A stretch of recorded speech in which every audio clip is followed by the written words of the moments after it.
Hi guys, for today's video, tinanghali na nga pala ako nung tulog. Gising pala. Kaya agad-agad na rin ako tumayo dito para makapunta sa terrace namin para makakita ako ng mga gandang babae. Tanawin pala. At nandito na nga pala ako sa terrace namin at napansin ko sobrang dilim nga pala ng langit at sobrang lakas rin ng putok mo. Yung hangin pala.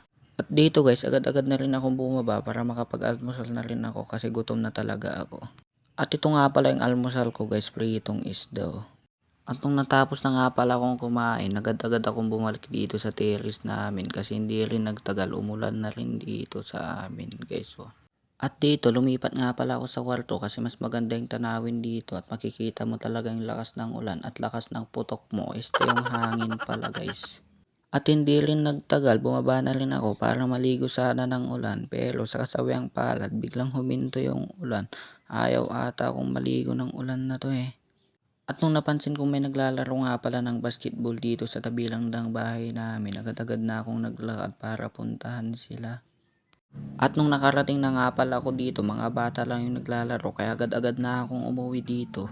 At nung pauwi na nga pala ako, ganito na nga pala nangyari sa kalsada namin kaya pwede ka na maligo dito kasi ang alam ko di ka naliligo kaya bagay ka rito. At nung nakauwi na nga pala ako, napansin ko nabaha rin dito sa bakuran namin at ang dami nalaglag na dahon kaya pagod na naman yung mama ko dito guys.